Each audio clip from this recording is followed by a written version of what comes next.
Welcome to South Asian Environment Dialogue. You know that this program every Sunday is being aired by the Climate Channel, a Canadian television channel, in collaboration with the Plurals, the media platform. And this is a unique platform in the sense that I think today we are going to have the 10th episode. We discuss a range of issues on environment and climate change in this particular program. And for the last at least 4 or 5 weeks, we are discussing climate change, simply because this is the time when all of you are supposed to be in COP. All of us are supposed to be in COP, but this year, due to COVID and all, we are not going to have the COP. So we in Climate Channel and the Plurals thought this is a good opportunity for us to ensure that let us discuss the outstanding issues of climate change, the negotiation, the finance and everything, and that we have been doing for the last 4 or 5 weeks. And now today, what we are going to do, we are going to talk about the Paris Agreement and thereafter. We call today's program An Evening in Paris and Thereafter. So we all have seen that in Evening in Paris, a famous film, in the film, and now we will be discussing thereafter. So we all were there in the 12th December 2015, and we saw what has happened there. And now we will be trying to track in this program what has happened over the last 5 years and what we expect in the next years to come, with the Glasgow in 2021 being scheduled, what is going to happen. So let me first introduce the panel for you. I think it's a wonderful panel we have today. I have with me Ulka Kelkar, Director Climate Program, WRI India. Thank you, Ulka, for making your time and being here. We are having with me Manjit Dhakal, Head of the Least Developed Countries, the LDC support team at the Climate Analytics, and also the advisor to the chair of the LDC group. Thank you, Manjit. We are having Ranga Pallawala from Sri Lanka. Manjit is from Nepal, and Ulka, as I said, from India. Ranga Pallawala. Ranga is the National Climate Finance Advisor for the Commonwealth Finance Account Hub. I think I got it right. And also, he was previously advisor to the Sri Lanka and a regular, I think, the delegation member. I think we bumped into each other in COPs, and is a regular delegation member for Sri Lanka. He's from Sri Lanka as well. And we have in today's program is Farah Kabir. Farah is the country director, Action at Bangladesh. So that's the team, I think, a wonderful team across South Asia. And let us discuss that what the Paris Agreement has been done, what happened with the Paris Agreement in the last 5 years, and what we expect. Before I start with Ulka, let me remind you what Greta Thunberg has said recently about the Paris Agreement. That may be a good pointer to start with. And let me kind of take you through that. And then we'll be having the questions. Greta Thunberg, and I'm inviting you to be a part of the solution. 5 years ago, world leaders signed the Paris Agreement, and they promised to keep the global average temperature rise to well below 2 degrees Celsius and to pursue 1.5 degrees to safeguard future living conditions. Since then, a lot has happened. But the action needed is still nowhere in sight. The gap between what we need to do and what is actually being done is widening by the minute. We are still speeding in the wrong direction. The 5 years following the Paris Agreement have been the 5 hottest years ever recorded. And during that time, the world has also emitted more than 200 gigatons of CO2. Commitments are being made, distant hypothetical targets are being set, and big speeches are being given. Yet, when it comes to the immediate action we need, we are still in a state of complete denial, as we waste our time creating new loopholes with empty words and creative accounting. If you read through the current best available science, you realize that the climate and ecological crisis cannot be solved without system change. That's no longer an opinion.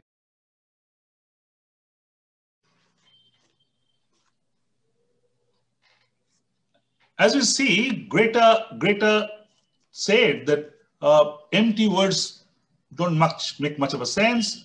She said that after Paris, we had 5 hottest years. And also very importantly, she said that we are perhaps speeding in the wrong direction. That's a very, very interesting word, the wrong direction. We are speeding in the wrong direction. There is one theory that we are moving towards the right direction, but maybe at a very slow speed. And Greta is saying that we are going the wrong direction. So with that background, let me go over to first Ulka.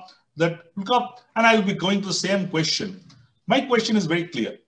When 2015, 12 December happened, the landmark Paris Agreement, the expectation that you had at that point of time, and 5 years down the line, that great evening in Paris, that expectation that you had at that point of time, and now sitting in 2020, 12 December or around, what do you feel?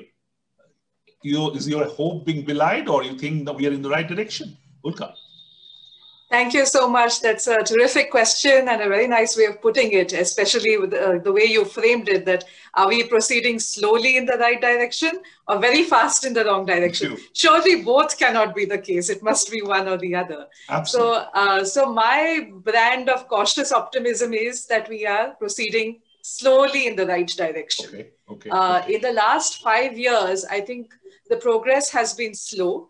In fact, it has really picked up only in the last 2 or 3 months. If you see the kind of momentum that has suddenly been generated, contrary to expectations, because COP26, as you know, is not being held this year. It has been postponed by a year. Coronavirus pandemic has disrupted all normal discussions and in fact put economic recovery front and center of everyone's agenda. So I would say, belying all expectations, we are having some slow progress. I will just say one thing, which is that the Paris Agreement had built into it this concept of ratcheting up every 5 years. So in some sense, there was this expectation that there will be a period of gaining experience, of gaining trust, of letting the market economies of scale play out, some new technologies becoming commercialized, and then maybe 5 years later, we will be in a position to accelerate. So I would say that moment has come, but now we need to accelerate further. Okay. And yeah, so let me just pause there. We'll be discussing that with whether that acceleration being kind of dragged back by the COVID and all. But let us go to Manjit. Manjit, what's your take on that? Very quickly, then we'll come to the details, responses that 2015, 12 December, and today in 2020, what your expectation? Your expectation has been online or it's not? Manjit. I agree with Ulka. I think it's the same context. There are progress being made. Obviously slow, not as per the expectation, but also I think we have to be mindful. In most of the cases, we are only seeing the announcement. Making announcement is easy. Implementing them is difficult. And as I have been saying, in the kind of political context that we are, the domestic politics that we all have in many of our countries, one government make an announcement, they come up with some interesting thing. And when there is another government, will they take a same level of ownership? So I think it's very important in terms of the continuity, in terms of taking forward the legacy. But I think in the same context, we also have to be mindful of the diversity that we have among the countries, the context that had changed from long ago till now. And then, but to take your words, in a recent month, it's really appreciating to see a lot of countries making a long-term announcement, taking forward the world, at least towards the reach of what has been agreed in the Paris.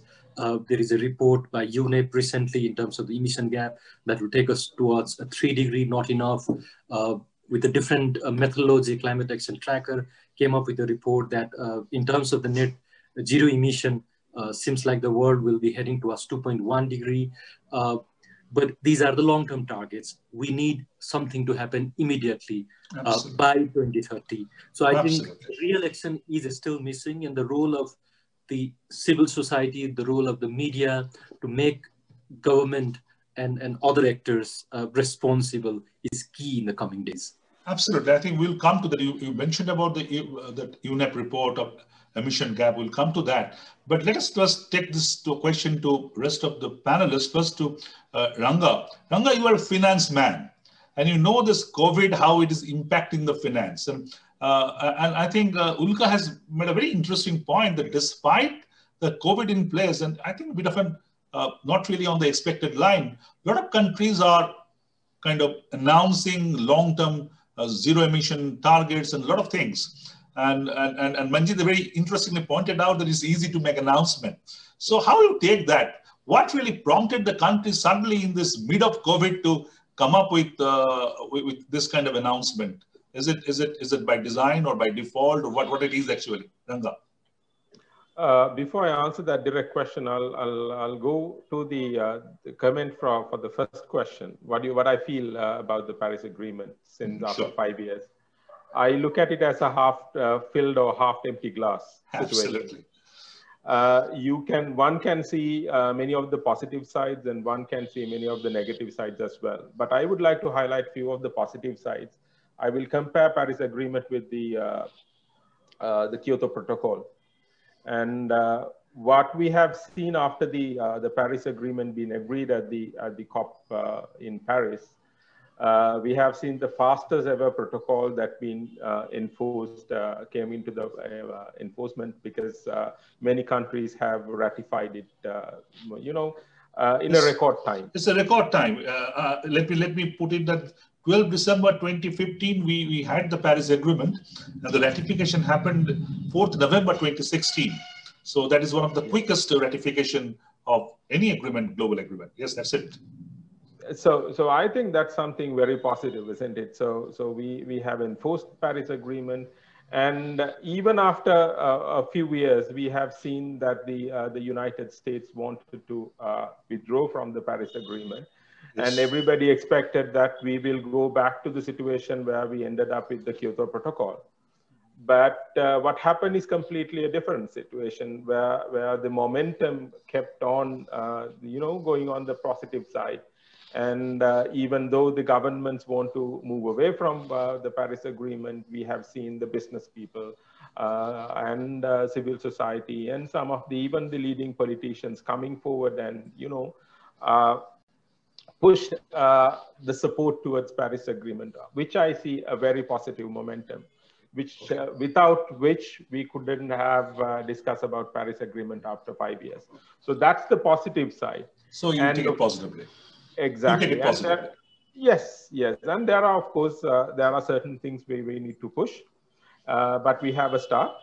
And but then I'll go to the response for what you have mentioned. What has happened even after the... I'll come to those responses. I'll come to the responses, but let us go to Farah first to take her opinion. Farah, you've heard the other panelists. In what side Ranga is positive, and I think the earlier two were cautiously optimistic. What's your point? Well, then evening in Paris is always beautiful. Oh, and absolutely. It's such a beautiful city. Such a beautiful city. Yeah, it comes with its own parks and beauty and energy. But I mean, we all wanted the Paris Agreement. We had reached a point where this was something to enable us to move for the next 10 years, So that was critical. It had its weaknesses, or it had certain, shall we say, it didn't meet all the aspirations. But what I found, it did give a certain momentum. People came back. The parties came back and said, okay, here's the Paris Agreement. This is what we signed up to, and this is what we're going to do. And started moving somewhat. Now, if our expectations were that the world would change overnight, that's not going to happen. There's a whole lot of actors and stakeholders there. And I mean, I would echo what my friends have said earlier, that, America thought that it would take this stunt, but it didn't work. Because countries, other members of the parties, they were very keen to act on it, Absolutely. Even very slowly, but it started. But we have this picture, and then of course the other picture, which is we're still digging up and burning fossil fuels. We're still doing infrastructure-based development. We ignoring the environmental and ecological dimensions and the corporate lobby. These are still a powerful stakeholder in it. And I would add to this whole conversation that it did give a kind of a momentum and added certain aspects of gender equity and climate change, but we still have a long way to go. And whether you take it from the perspective of finance, then the climate finance needs an architecture which is gender sensitive, because I am on the Green Climate Fund Advisory Committee of my government, and we can see how it's designed not actually to be inclusive or to support developing countries. It has got so many, inbuilt barriers that it becomes very difficult for the most vulnerable or for the communities or countries to access it. The criteria. Sorry to interrupt you. Very interesting point that you were saying that the structure is inbuilt in a manner that it really is not going to help those which is meant to be the most vulnerable countries. Because you see, most of the time when you put in your applications, it doesn't go through. And you don't get the Green Climate Fund the way it needed to be given. The fund pot wasn't always, is it by design? Is it by design, you feel? To some extent, I would say, because, when you are putting these criteria, whether it's the Pacifics, or it is the countries like Bangladesh, or it is the Maldives, or it's in Africa, they may not have such financial structures or governance. So the fund did not come in with the suggestion or a provision that they would help them to overcome that and access it. So it's pretty difficult. Okay, fine. I'll come back to you, but as you said, that evening in Paris is beautiful, but in Paris you see Eiffel Tower being all lit up, and also if you go to the fringe areas of Paris in the shadowy metro rail, you get all those people who should not be there. So Paris is a very expensive city. It's difficult very expensive. The average person to survive. Absolutely. So let us go back to Ulka again. And Ulka, I think the panel is more or less kind of in a one line that is, yes, something has happened after Paris, may not be enough, may not be adequate. I'll bring COVID into the discussion, but that's later. Before that, let me share with all of you, I think you are all aware, but let me share with all of you 3 reports that have come up in the last week. Yesterday itself, the carbon budget report. The carbon budget report, if I'm actually quoting from my own article, I shared that with you, the Telegraph article today, that the carbon emissions are expected to decline approximately 2.4 billion tons of carbon dioxide in 2020, that is 7% drop, a record drop. And the decrease in 2020 emission appears more pronounced in US, EU, India, but China is very strangely, the decline is only minus 1.7%. And but at the same time, that report saying that the cuts in global emissions of the order of 1 to 2 billion tons of CO2 are needed each year between 2020 and 2030 to limit climate change in line with the Paris Agreement goal. And if you tag that with the emission gap report, it says that the world is still heading for a temperature rise in excess of 3 degrees centigrade this century, despite the COVID-induced dip. And if you go to the Climate Change Performance Index report, it is saying that none of the countries, despite COVID, are on track for Paris. So that's not a very happy situation. That's not a very happy situation for million and billion who expect the leaders and the countries to lead. So what's your point on those reports? I think the reports have highlighted a very clear fact, which is that this COVID-induced dip in emissions is temporary. It has not fundamentally changed anything, either structurally in the way we produce or behaviorally in the way we consume. It was a kind of enforced limit. Absolutely. So unless we make any real changes, we will compensate for this dip and carry on with the business as usual. But I want to highlight a couple of things. The reason why China's emissions dip has been less is because the industrial activity resumed earlier than it has in other countries. So it just shows how nothing has really changed.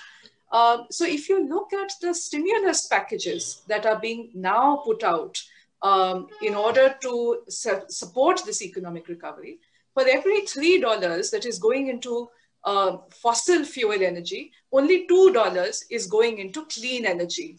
So what we are doing is we are not really going all out for a clean or a green economic recovery. And that's why we are heading back towards the path that we were on originally. So that's on the production side.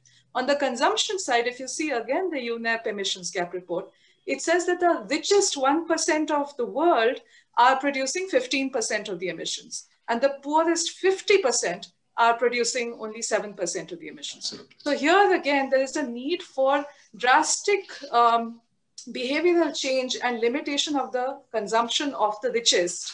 And I would argue even the upper middle class. Otherwise, we are back on the same kind of trajectory. Okay. So unless these are being done, we are not having much hope. And I'll come to that question in the final stages, that what do you expect in the Glasgow to happen. But let's go to Manjit and then to all of the panelists. That what's your take on this report? Manjit, what do you feel about these reports? Yeah, I agree. They have presented the reality, and I think it's good to have these reports every after interval to check the status, remind government, remind private sector, and all in terms of where we are. In some cases, in terms of finance, the report, not specific to these reports, but in overall, they may not present the reality. But and I think there has been also the case where the broader civil society has questioned in terms of the finance flow and the excess. But particularly, I think in terms of the emissions, my main message would be what I said earlier. What we have seen recently are the long-term announcement that wants to do in terms of the immediate action, and the economic slowdown because of COVID is a temporary situation. But it has also given us a tremendous opportunity for many of our countries to lead our development and not to follow the same path that many of the developed countries, the Western world, has done in past. But if we start looking at the immediate region, because the context that we are, the democracy that we have, the political party who is in a power, who wants a return within their term in the power within that 5 years. If we start looking at those short-term measures, then obviously many of our government will be heading towards reviving the coal industry, looking forward with the coal. That's been happening. That has been happening around. Will not make investment in terms of long-term clean energy. So I think the reports are there. We have the UNEP emission gap report, and these reports are the series that we have also seen in past. But I think the key now is to realize them, implement them. The message coming from these reports, and look for the longer-term solution as well. Absolutely. In fact, that's a very important point, and we need to kind of further delve on it. But just before I go to Ranga, just a quick supplementary question. You said that these predictions or the projections are very long-term. Do you feel it's time that these projections need to be kind of subdivided? When somebody is saying by 2050 will be zero emission, he or that country needs to say what will happen by 2030, maybe 35. So you can have a train, you just cannot jump to a zero emission by 2050. We have to have a process inbuilt, as you said, the political system and all this. So perhaps it makes sense.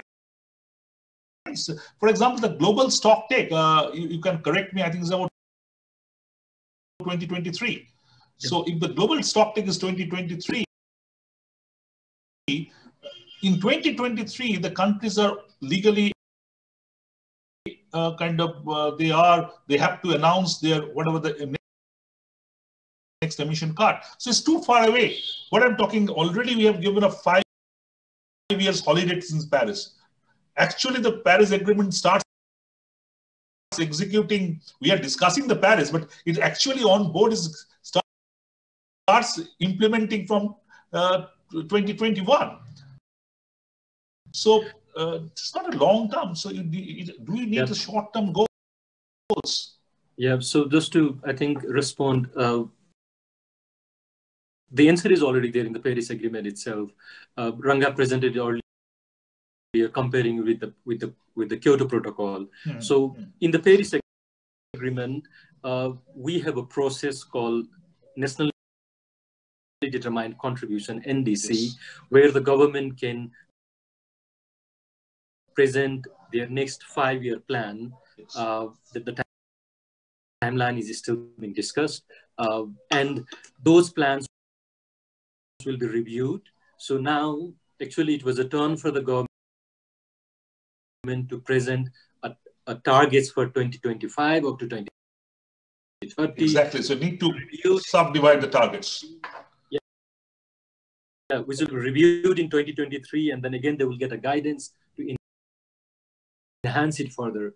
But as I was saying earlier, there is also a process called long-term strategies that the countries will be presenting for 2050, which will present a vision for countries to implement this immediate plan up to 2030. But what we have seen now is there are many governments who have announced a net zero emission, but there is less in terms of to take emission towards the net zero in the short term. So, exactly, that's what I'm saying. Absolutely, I completely agree with you. Rise in the middle, and which will not be helpful. Yeah, absolutely. Ranga, if you look at the Paris Agreement, there are so many kind of indicators, but the main 2 points, Ranga, is that the world needs to limit the temperature rise within 2 degrees centigrade, preferably 1.5 degrees centigrade. That was the first goal. And second is that the world, the most countries should reach the global peaking of the GHG should be as soon as possible. Now, these two are the basic premises of Paris Agreement. Now, if you look at the result, the UNEP report saying that we are on course for a 3-degree rise. And also the global peaking is not very clear.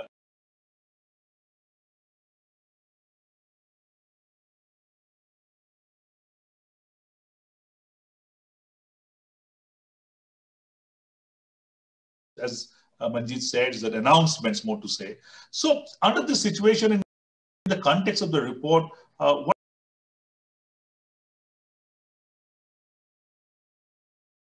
do you feel that how the kind of process should roll on from now, Glasgow and beyond, Ranga? Yeah. First, I think I need to endorse Manjit. We have a process set, but the recent report has clearly mentioned that things are not clear.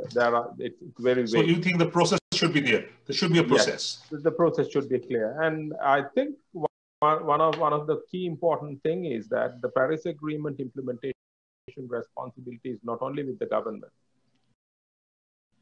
All the other stakeholders need to come on board and start implementing. It's the private sector, individuals, the civil society, everybody needs to come together. But what we have seen is that the engagement space at the global implementation level and the national level and the subnational level must be enhanced. I think almost all the countries and all the regions are experiencing that the engagement space is limited, and it might go hand in hand with the level of awareness and some about the priorities. Probably sometimes the economic priorities are there, some of the other short-term, the political priorities might be coming into place. So one important thing is that we need to make sure that we remove barriers of the engagement of the stakeholders. Make sure that they are not driven by some of the short-term negatively reinforcing the processes. I'll give an example. In most of the countries, take the COVID pandemic, the government spend is for about maximum 5 to 6 years, and they need to face an election. So the system itself has driven the system towards short-term goals. Yes. And they are not going for long-term goals. So they are looking at the short-term. So there is an inherent system negativity that we need to address. And I think all the people who are advocating towards implementing the Paris Agreement has faced this challenge. I think it's our role to understand this rather than confronting with all these the political parties saying that, or the country political leaders saying that you're not doing adequately. We need to understand their mindset as well, right? I think we need to come up with a practical strategy how to remove their barriers in their mindset, their barriers. By we, who you mean? Who should have the strategy? We are the people who are committed towards Paris Agreement, and we always push the positive movements towards Paris. But Ranga, is the countries who are the parties. They have signed it. So yeah, they are the primary stakeholder, aren't they? Yeah. Yes, but you know, sorry Ranga to interrupt, but you know, in this global system, countries do not work on their own. There are so many external influences. Exactly. And you know, whether it's the microfinancial institutions, whether it is your bilateral relations, whether it's your regional relations, they all play into it. Okay, yeah. Let's Ranga make this point and come to Farah again. Yeah, I'll just pause there in my that comment, but at the same time, I will again say something positive.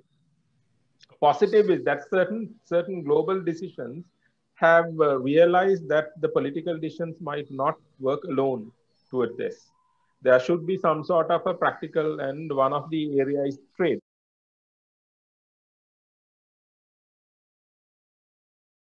EU Green Deal, where they're trying to, influence the trade system using the consumption-driven trade, the barriers and kind of instruments, where the countries who wants to target at the EU trade, the market, wants to move towards some sort of a steps, not only climate change positive stuff, but mostly about the ecosystem and the climate change related aspects. I think those kind of initiatives are required from the global leaders. Okay. Not global only the leaders mean global political leaders, you mean? Exactly. Global political leaders. Exactly. Okay. I understand the point. And it also makes sense that private sectors play a huge role in the entire overall economy. Private sector plays a very huge role. But having said that, the rider is the public sectors always guides the private sector movement. If Donald Trump has a particular policy in public sector that predominantly guides the policy in the private sector. If Narendra Modi in India has certain amount of policy, when he's having the pro-solar policy, the big corporates are going for solar because the government is giving incentives and other support system to that. So though private sector has to play a role, but the rider is the public sector has to be showing the proper direction. Unless that happens, the public sector will not go, because public sector will only go there where there is some kind of money return component is there. So fine, that's very interesting way of looking at things. So and business wants regulatory certainty, right? Business wants regulatory certainty. Otherwise, they can't function. Yes. So yeah, let's come to Farah now.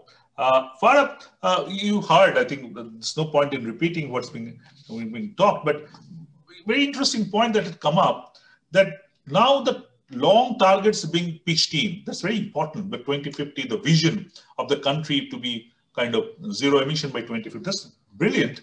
But we need to have the shorter targets and also perhaps the decentralized targets. Maybe the Dhaka Municipal Corporation needs to have a target what is going to happen by 2030. Ditto for Kolkata, ditto for Colombo, and likewise. So, but in our country, in India, Ulka can kind of pitch in there, that in India, at least now, we don't have any subnational policy per se. There are various policies being framed, but these are only theories. So don't you think that now the time is up for the countries to roll down this emission cut down from the national level to the subnational level and maybe in the city level? What's your point on that? Farah? I don't know about many countries, but in South Asia, there is still that psychology and mindset of central control. And whereas when I lived in the UK, I saw how the devolution helped Scotland come up with its own policy and Wales come up with its own policy. It wasn't necessarily easy, but they had greater targets. So when you compare in the UK, compare England and Scotland, you will find the emission targets or actions taken they're ahead of their English brothers and sisters. So that has probably been possible in countries where such practices are there. And I couldn't agree more with you that it needs to be brought down or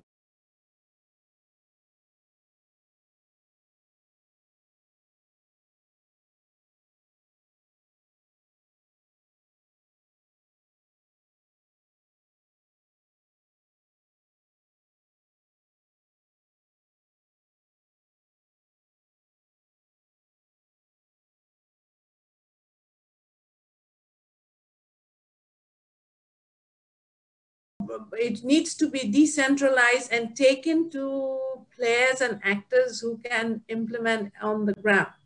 And so the municipalities, city corporations, they need to have policies.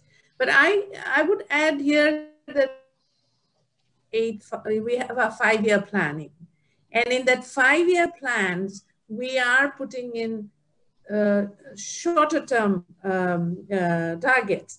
Now, the point here is whether there is global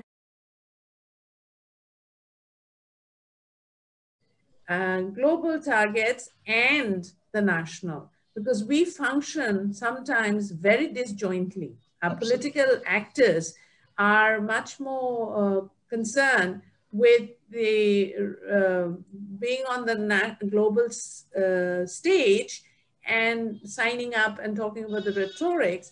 But when it comes to bringing it back home and then starting to unpack and implement, then it's a slightly different approach or package. And I would say that we have done a lot of advocacy. And if you come to Bangladesh, there's definitely success, because today Bangladesh hosts the Climate Vulnerable Forum. It is the Center for Adaptation, and that's a good 15 years of hard work, starting from people like Dr. Khalikuzaman to Dr. Salim ul Haq and us. So that is years and years of that.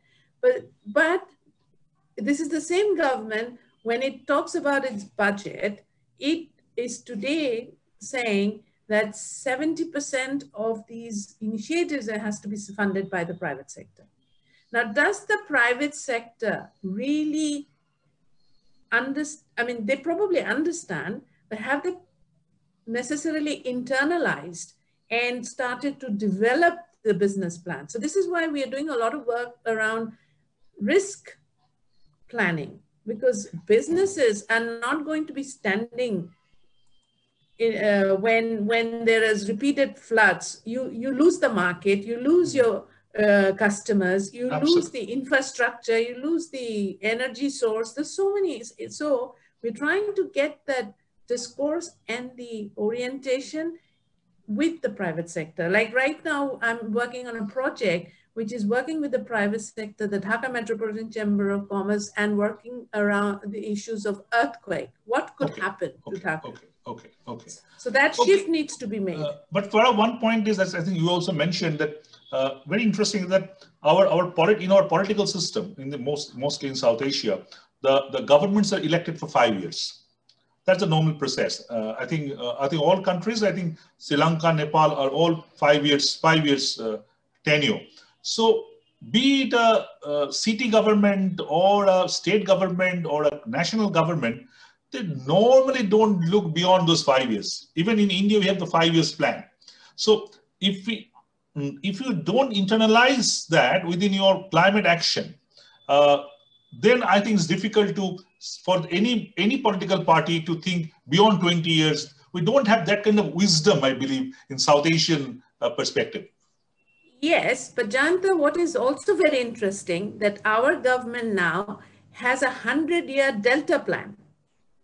So we are seeing an impact of all this conversation, advocacy, lobbying. Let me be very blunt, Farah. Are these plans coming out because some multinational agencies are kind of pushing them, or is it the government itself come out with the plan? I'm not casting any doubt on everything. It's a combination. It is definitely a combination, because when you develop a 100-year Delta plan, then Netherlands, UK, India, America, everybody sees a business potential. So I'm not going to separate them, but at least there is a vision coming. There is some action thinking instead of just the 5-year plan. Absolutely. So there is a new trend starting. Okay, great. I think let's the next round of questions. Let us hear about the country position. With 2021 Glasgow, God willing, will be coming up in scheduled time in 2021. What the different South Asian countries in their context are thinking about how to go ahead? What's your point of view? Let me start with Ulka. Ulka, you have heard about this decentralized planning discussion. Now, you sure are aware that in India, the central government had asked the state governments to prepare the climate action plan, the state action plan. And I know for sure that various states have prepared those plans, and the plans are now somewhere in the south block or north block in the back room, some garbage almirah and back of it. So it's like that, because in West Bengal itself, 36,500 crores INR, Indian money was a plan. But nobody after that have any discussion from where the money will come, who will give the money, and how the state will go ahead. So that's the situation for most states. So having that, so what's your think? How you think that India will proceed in Glasgow, or what the India's position will be regarding these issues? Very briefly, India's point. Thanks, Jayanta. You've raised a number of questions, and let me try to say 3 things, right? One is, you're absolutely right that the state action plans were focused more on adaptation actions, and the states weren't really given a mandate to translate the national NDC target into state level kind of targets. But if you look at what has happened on the renewable energy side, states have vied with each other, whether it is say Gujarat on solar, rooftop solar in particular, or Tamil Nadu on wind energy in particular. This state action has supported the private action, just as you were all discussing in the previous round. I want to just state a couple of facts over here. One is, if you look back at the International Energy Agency's projections over the last few years, they thought that renewable energy will become commercial and reach the scale it has. It'll take 36 years. Instead, it has taken only 6 years. But going forward, even though sometimes technological and commercial developments happen faster than we can foretell, going forward, that pace has to accelerate even more. And the kind of progress that has been made on RE globally needs to be 6 times faster if we are to have any hope of meeting the Paris goal of 1.5 degrees Celsius. So the states have a very important role to play, especially in India, where energy, electricity, as you know, is a state subject. And where recognizing the water, energy, food nexus, again, there is a lot of potential for states to implement actions regarding groundwater pumping, many such things. The other point that you had raised even earlier was around even further decentralization of the city scale. And again, you know, compared to the cities of the United States, where the mayor is all powerful, where rules can be made, you know, like in cities in California said, we will not have new fossil fuel electricity. We will procure only green materials for building our public. We don't have that kind of power. Yet there is a process in place, or rather I would say evolving, spearheaded not by the MOEFCC, but the Ministry of Housing and Urban Affairs, to develop, you know, these smart cities into climate smart cities. Now, by no means is this a perfect program. It is still relatively new, but that seed of thought has been planted, that there's no point in having simply, you know, a veneer of infrastructure based on Internet of Things if there isn't underlying ecological resilience, if we are not, you know, sort of addressing climate resilience. So that process has started. But I want to say a third thing, which kind of again ties up to your previous discussion of the short-term policies to make those long-term vision, achievable. Which is, if you look at what Canada has announced just yesterday, they have announced a more stringent carbon tax. They have increased their carbon tax and said that it will go on increasing every year till it reaches $170. And they have learned from the lesson where they faced in the past, where the states did not agree. And this time they are going only with federal action. So I would flip it and say that there are some things that the central government can do that the states or the cities cannot do. And we must take advantage of that as well. And what's your position on the India's position in Glasgow? Very clearly, India has said that we are not going to talk about the emission, more ambitious emission card. Right. That will already be clearly being communicated. So, any point on that, Ulka? So your guess is as good as mine, Jayanta. I'm sure you're better informed than I am. But yes, the public position until this morning, I'm waiting for the Prime Minister to speak at the Climate Ambition Summit, which can be, but otherwise the position has been that we are aligned with, what is required. We are on target. And the other countries should take more action. But I'm sort of given a lot of hope, again, by the recent announcements, where the EU has increased its target to 55% by 2030, a cut of 55% from 1990 levels by just 10 years, which is pretty ambitious. 10 years, UK has said 68% again by 2030. So we're not talking 2050 net zero. They are talking much shorter term. Now, UK has also said we are not going to fund any new fossil fuel investments even outside our country. So not even through our development aid. Denmark has said we are not going to explore for any new oil and gas. That will have a rub off to the exactly. Other parts, and with the Biden presidency and the US coming back, I'm hoping that in general, the sentiment will change. Okay. I remember when I keep on saying this, when COP that I covered, then I covered all of them till the last one. And in Copenhagen, it was termed Copenhagen, because there's so much hope that all the leaders coming and they will find the solution like this, but it didn't happen like that. But yes, there are positive points, and let's first hear Ranga. Ranga, what's Sri Lanka? How Sri Lanka will proceed, or about what's your take on that as an expert in the Glasgow COP? What is Sri Lanka's position, you feel? Yeah, I think I can give my personal point of view because I'm not engaged with it's an analytics point. Yeah, well, I think Sri Lanka is in a better position compared to when they were announcing the INDCs. I think most of the countries were not quite clear about what this NDC means and how to integrate strategically into their overall sustainable development plans, and how to gauge their own capacities and how to link it with the conditional and unconditional targets. I think Sri Lanka has come a long way in that sense and have understood clearly. And I think the updated NDCs, which will be announced very soon, looks pretty good. Where it's more participatory, where they have engaged the subnational government. When the changed INDC can come up for Sri Lanka? When you expect that to happen? Early next year, in January, we expect to submit it in January. So before Glasgow, much before Glasgow. It's going to be before Glasgow. That's what I heard. But I'm not quite sure. I'm just giving. No, that's a kind of popular thinking. Yes. So I think most of the countries are in the same way. I can give examples beyond as well.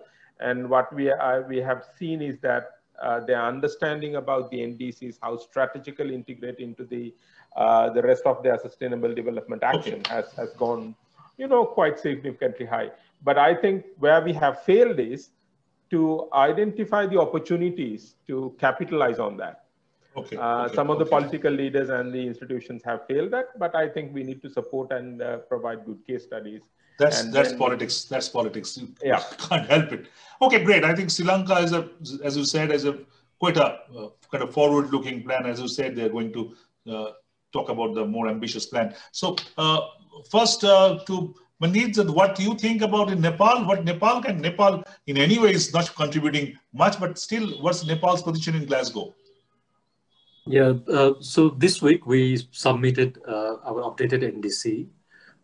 I think the only country in the South Asia who have submitted updated NDC. So it's a next, okay. Yeah. So the new NDC, the first one that was submitted in 2016. So we updated the targets. How much difference was with respect to the earlier one? Yeah, so the document is there in the website. The Prime Minister is also will be making some additional announcement. I think in an hour from now. For the first time, the country have declared to go carbon neutral by 2050. The plans are still being worked out, but that's a vision. Compared to the previous NDC, more sectors are covered. All the IPCC sectors, and as Ranga was pointing out, we kind of worked hard to find what opportunities that we can have, and also we want to change the narrative that yes, adaptation is the priority, but what on adaptation itself, because it's about the funding gap that we had. Only highlighting adaptation doesn't mean what actually our need is. So the framing is the more there is mitigation, with more responsibility to major emitters, but also what we can contribute, the less we have to adopt. And that means there will be less funding need. In terms of the opportunities, we have set the target in terms of clean energy, 15,000 megawatt of clean energy in next 10 years.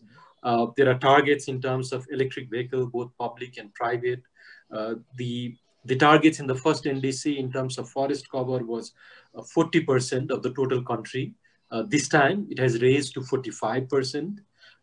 Then there are a lot of other policy targets, including a tourism industry to make it carbon neutral and more. There is also an adaptation section to highlight the adaptation needs and the loss and damage needs in the country. And also this time we have kind of calculated the cost need for Nepal's NDC, which is $25 billion US dollar to implement the mitigation target. And under that 25 billion US dollar, we also have allocated around 3 billion from the national treasury. So we are not saying that we want we only want a support from international community, but we also have a role to play. So I would frame it in a way that a country has shown a leadership, has also kind of positively given an indication to other countries to come forward, bring more ambition, and those countries with the capacity and with higher emission be responsible. Okay, great. Very quickly to Farah, Bangladesh. What's Bangladesh position and Bangladesh is thinking about, Farah? Bangladesh is definitely trying to take a leadership on the climate side, and it has taken the position. Our Prime Minister has said that all countries should submit their NDCs by the 31st of December. So even as the COP did not happen in Glasgow, it's been pushed, but this is something that, and it has, as I said, set up the Climate Vulnerable Forum here, and it is talking about solar energy. It's talking about all those efforts to cut down on the emissions. But our emissions are at such a low level. But what is not yet adequate, or where we, civil society and climate model is still dependent on the traditional energy models, and that transition, it's talking about the solar energy, but when we see how this is panning out, that balance needs to be more strengthened, and in fact in the phasing out towards that. And one of our problems is always been that this is a country of 100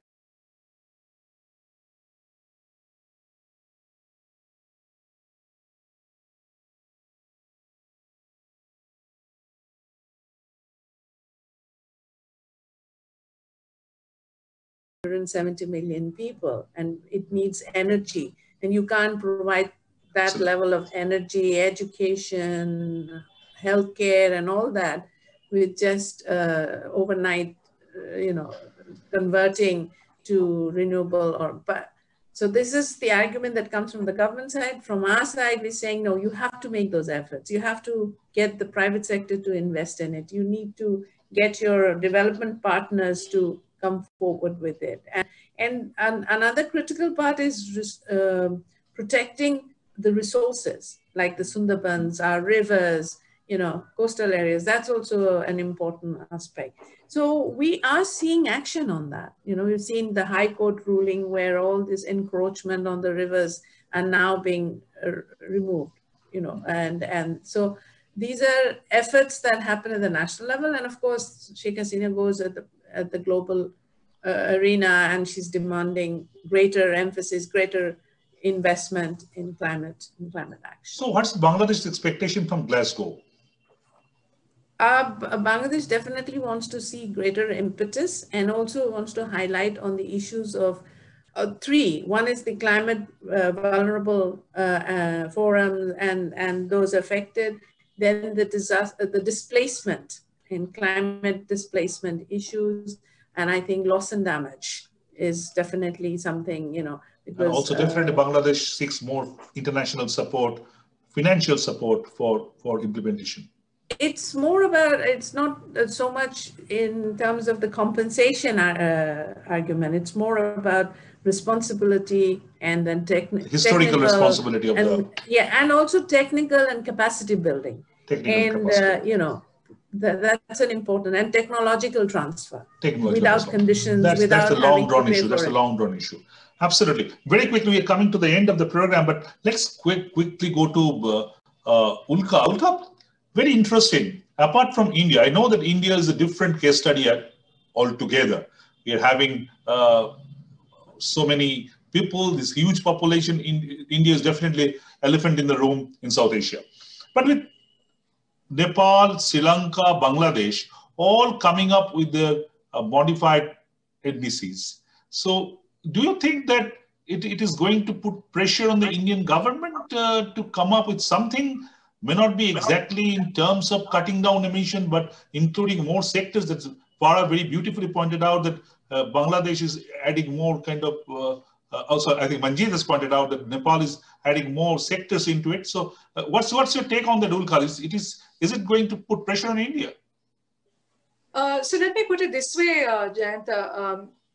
India has always had more ambitious domestic policies than it has the most ambitious domestic policy under the Paris Agreement, right, under the international commitment. Absolutely. So definitely the scope exists. This 450 gigawatt Central Electricity Authority's optimal generation mix is something that the country is aiming towards, but we have not promised it to the world as part of the Paris Agreement.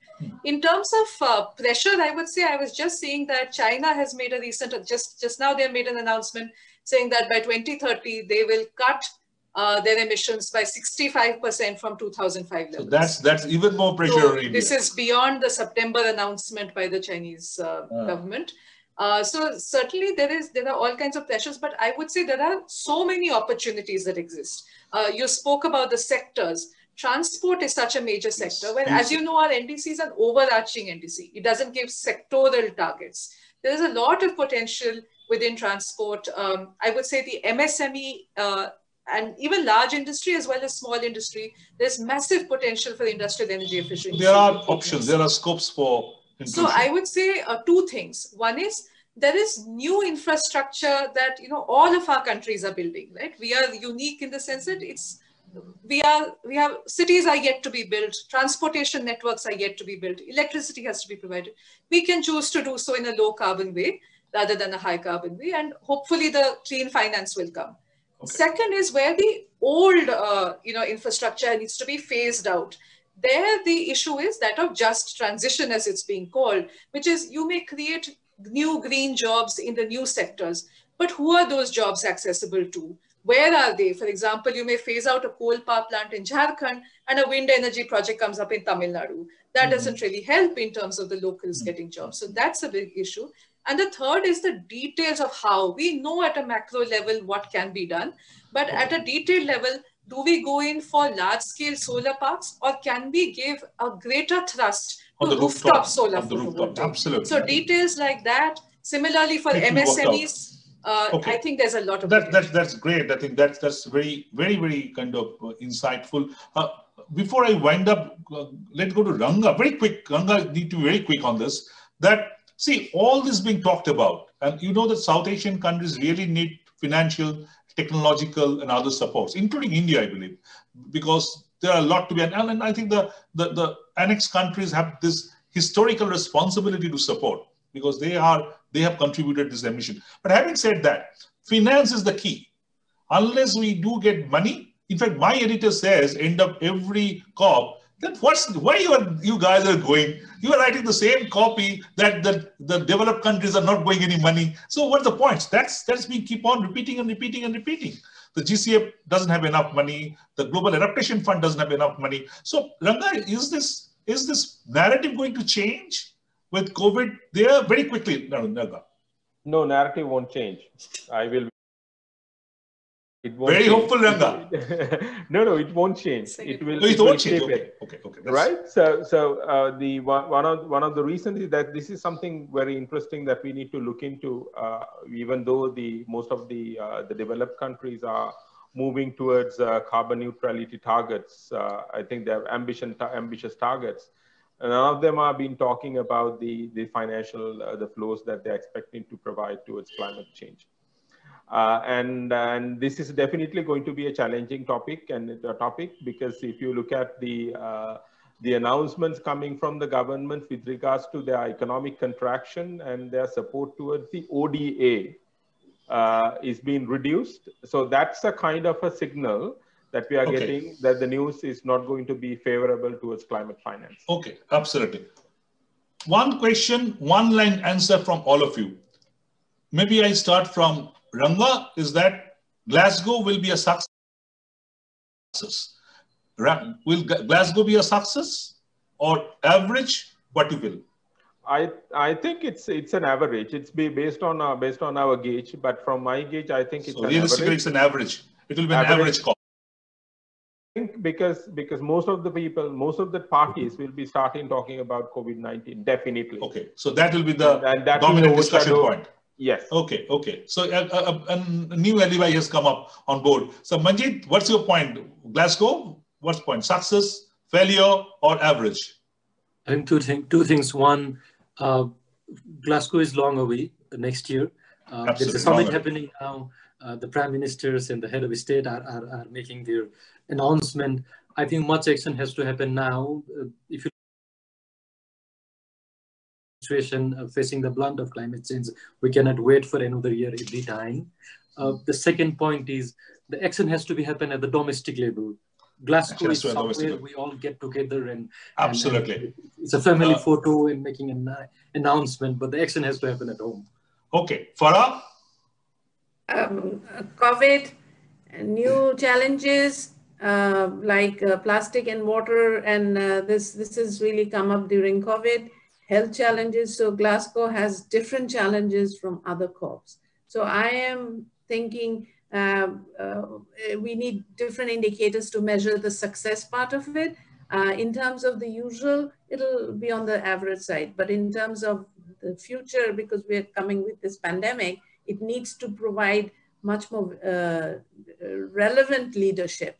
Okay. Not the old one. So it's a new ball game. It will be a new ball game, you feel. It's a new ball game with the COVID inbuilt. Great. Ulka, what's your point? What do you think? Glasgow, what's in store for us? I would say that the UK, the EU, and now the US. UK is really trying. Even the High Commission in Kolkata has been regularly interacting and saying that how we can make it successful from this end. So yes, you're right. The UK is very, very keen. Yes, they seem determined to make it a success, especially, it will be the first COP that Joe Biden will attend as a president. John Kerry will be there, from the... And also after Brexit. So they seem determined, but I think the point that the panelists have made, which is we have to keep our eyes so that that long-term vision can be made very important. That has come up from this today's discussion. I think many thanks to all of you. It's a wonderful discussion. I have learned a lot, and I think you must have enjoyed it. I believe you have enjoyed it. And the only point I think that, yes, I agree with all of your contention that perhaps COVID by default has contributed to turnaround, but the governments need to work on this turnaround to make it sustainable, more permanent.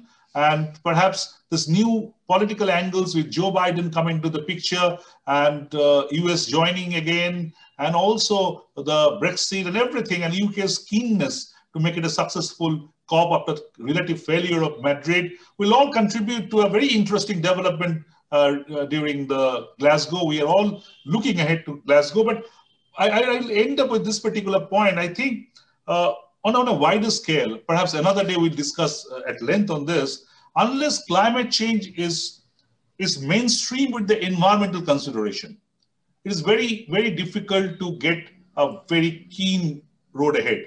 I know in political leaderships across India at least, they consider the environment and climate change very separately. So good action on climate change makes good action on environment, on air pollution, everything. That is not being considered always. So perhaps the time has come when we need to link climate change with the wider environmental situation. Farah was talking about the High Court taking actions in Bangladesh. I know in India, must be in Sri Lanka and Nepal as well. So finger crossed, COVID has contributed a lot. COVID has also done some good things, so that we are doing this kind of program. Otherwise, we might not have thought about it. But again, finger crossed, and let us expect and let us see how it goes. 5 years and a beautiful evening in Paris has generated the Paris Agreement. Now, 5 years down the line, it may not be looking that beautiful, but Glasgow coming, who knows? Paris is an interesting city. Thank you. We conclude with that. Thank you. Thank you. Thank you very much. Thank you, Jayanta and everybody. Thank you. Bye.